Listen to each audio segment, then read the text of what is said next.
let's talk a little bit about a golden key. That's one of the things that folks are looking at. Wouldn't that become the biggest hacker target in the world if it were known there were a golden key? And what we have today that might be deemed secure as computing power increases might become a lot easier to break.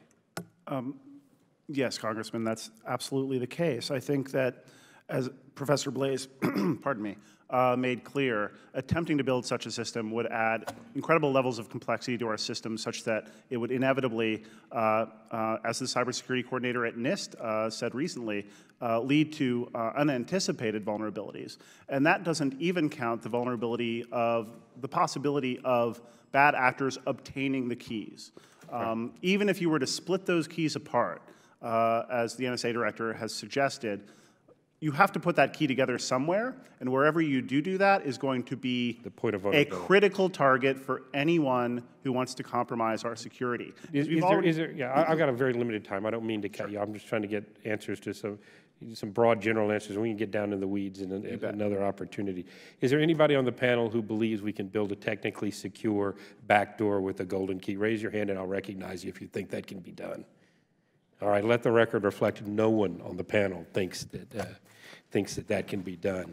All right, let's talk a little bit about if we were to go ahead and do it. The United States, let's assume they're a good guy, then we agree to put in a back door for them.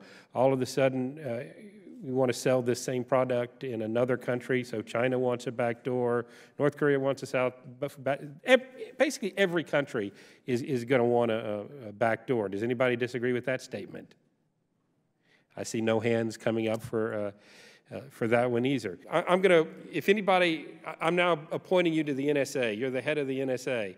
Anybody got a way we can do what we want to do? Raise your hand if you've got any suggestions you think we can do it. Mr. Connolly. Yeah, I'm no expert. I'm probably the least technologically savvy guy in this room, maybe. But, there are a lot of great minds in the United States trying to figure out a way to balance the interests here. It's not an either-or situation. And Dr. Blais said, he's a computer scientist. I'm sure he's brilliant. But, geez, I hate to hear talk like, that cannot be done. I mean, think about if Jack Kennedy said, we can't go to the moon. That cannot be done. He said something else. We're going to get there in the next decade.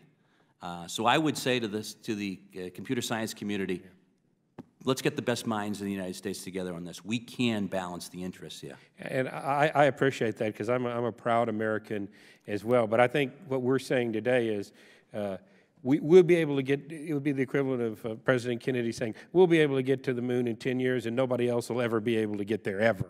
And I think that's the distinction I would like to draw there. It's not like,